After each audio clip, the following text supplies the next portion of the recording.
ஆண்டவரும் உலக ரட்சகர் மீட்பெருமா இருக்கிற இயேசு கிறிஸ்துவின் அற்புத நாமத்தினால் யாவருக்கும் காலை வாழ்த்துக்கள்.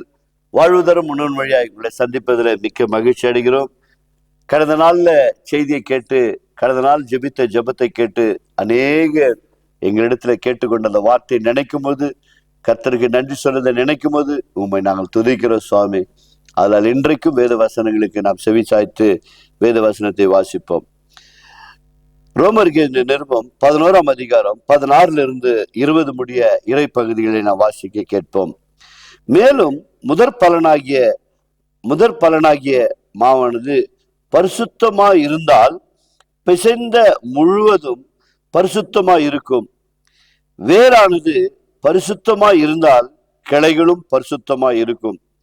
சில கிளைகள் முறித்து போடப்பட்டிருக்க காட்டொழி மரமாகிய நீ அவைகளை இந்த இடத்தில் ஒட்ட வைக்கப்பட்டு ஒலிவ மரத்தின் வேர்களுக்கும் சாரத்துக்கும் உடன் பங்காளியா இருக்கவானால் நீ அந்த கிளைகளுக்கு விரோதமாய் பெருமை பாராட்டாதே. பெருமை பாராட்டுவாயானால் நீ வேரை சுமக்காமல் வேர் உன்னை சுமக்கிறது என்று நினைத்துக்கொள். நான் ஒட்ட வைக்கப்படுவதற்கு அதை கிளைகள் முறித்து போடப்பட்டதென்று சொல்லுகிறாயே, நல்லது. அவ்விசுவாசத்தினாலே அவைகள் முறிந்து போடப்பட்டன. நீ விசுவாசத்தினாலே நிற்கிறாய். மேட்டிமை சிந்தையிராமல் பயந்திரு. கிருபை உள்ள நல்ல ஆண்டவரே, புளித்த மாவுக்கும் உடனடியாக செய்த மாவுக்கும் வித்தியாசத்தை காட்டினீர் ஆண்டவரே.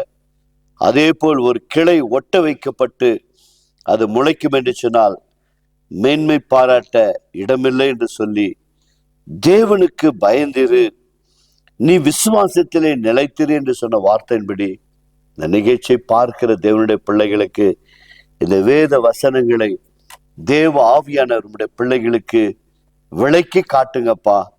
நாங்கள் ஜெபிக்கிறோம், உம்முடைய பிள்ளைகளுடைய மனக்கண்கள் திறக்கப்பட வேண்டும் என்று சொல்லி நாங்கள் விசுவாசத்துல நிலைத்திருந்தாலும் கூட மென்மை பாராட்ட எங்களுக்கு இடமில்லை ஆண்டவரே. கல்வாரி சிலுவையில எங்களுக்காக, எங்கள் பாவ சாப கேடுகளுக்காக சிலுவையில தன் ஜீவனை கொடுத்து எங்களை மீட்டெடுத்த அன்பு தெய்வமே, உம்மை நாங்கள் நம்பி வந்திருக்கிறபடியால் ஆரம்பத்தில் வேத வசனத்தை பார்க்க வண்ணமாக நாங்கள் வெட்கப்பட்டு போகாதபடிக்கு உம்மை விசுவாசிக்கிறபடியால் இந்த நிகழ்ச்சியை காண்கிற ஒவ்வொரு பிள்ளைகளுடைய வாழ்க்கையில ஒரு பெரிய மாறுதல் உண்டாகட்டும், ஒரு அற்புதங்கள் நடக்கட்டும், அதிசயங்கள் நடக்கட்டும் ஆண்டவரே. ஒருவேளை மருத்துவமனையில படுத்திருப்பார் என்று சொன்னார், கர்த்தாவே உம்முடைய அன்பின் கரத்தை நீட்டி சுகத்தை கொடுங்கப்பா. எத்தனையோ பிள்ளைகள் ஆண்டவரே மருத்துவமனையில் இன்றைக்கு மரணத்திற்கு போராடி கொண்டிருக்கிறார்கள் சுவாமி. கர்த்தாவே அவர்கள் மேல் மனம் இறங்கி உம்முடைய அன்பின் கரத்தை நீட்டி சுகத்தை கொடுங்கப்பா.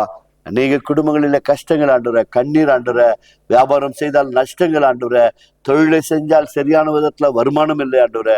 ஆனால் புலம்பி கொண்டிருக்கிற, அழுது கொண்டிருக்கிற, கண்ணீர்ல இருக்கிற நம்முடைய பிள்ளைகளை கண்ணீரை துடைக்கும்படியா நம்முடைய சமூகத்தில் நாங்கள் கேட்டுக்கொள்கிறோம் அப்பா. விசுவாசத்துல நிலைத்திருக்க கர்த்தர் கிருபை செய்யுங்க. இன்றல்ல நாளைக்கு தேவன் எங்களை ஆசீர்வதித்து இந்த சமுதாயத்துல உயர்த்துவார் என்ற அந்த நம்பிக்கை நம்முடைய பிள்ளைகளின் மேல் தளர்ந்து போகாதபடிக்கு தேவனாய் கர்த்தர் நம்முடைய கிருபையினால் நம்முடைய பிள்ளைகளை மூடிக்கொள்ளும்படியாய் பிதா குமாரன் பரிசுத்த நாமத்தினாலே ஆசீர்வதிக்கிறோம் அப்பா. அப்படியே நீங்கள் செய்கிறமைக்காய் நன்றி. தொடர்ந்து நம்முடைய பிள்ளைகளை காத்துக்கொள்ளும், வழி நடத்தும். சந்திக்கிற வரைக்கும் நம்முடைய கிருபை நம்முடைய பிள்ளைகளோடு இருக்கட்டும். இயேசுவின் நாமத்தினால் பிதாவே, ஆமேன். God bless you. கர்த்தர் உங்களை ஆசீர்வதிப்பார். இந்த நிகழ்ச்சியை பாருங்கள், அடுத்தவர்களுக்கும் அனுப்பி வைங்கள். கர்த்தர் உங்களோடு கூட இருப்பாராக. ஆமேன்.